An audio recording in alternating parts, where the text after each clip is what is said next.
كيفكم؟ صحتكم بخير؟ طبعا فيديو اليوم راح أعلمكم كيف تخلي خطوط، شرح كيف تعمل خطوط. بتروحوا الفيديو بتطبخ إنشاء طبعا، تحطوا أي فيديو بدكم إياه، مثلا أنا تحط هذا.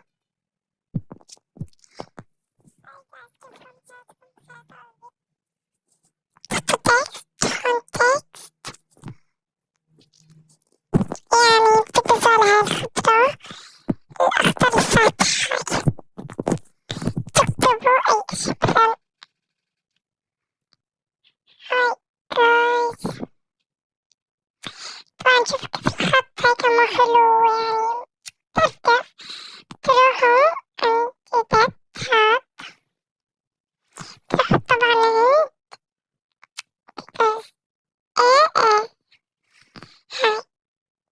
هاي هون في خطوط، بس لما تحطوها ما بتغير شي حجم الها.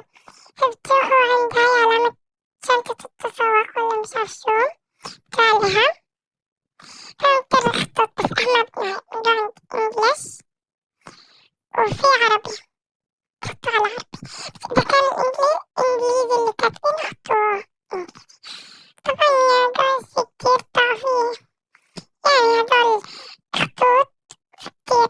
في ليمونادو، في بالو بهجان، طبعا أنا بستخدم بالو بهجان، وفي كتير ناس بتستخدم مجال هوان، بس أنا بستخدم بالو بهجان.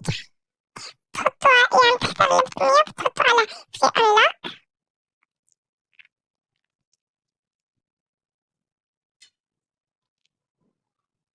طبعا رح يحمل شوي، بعدين رح تيجي دعاية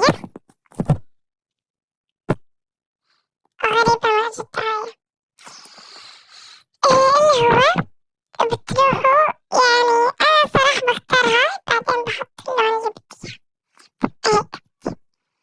وفي شغلة بحب أحطها كتير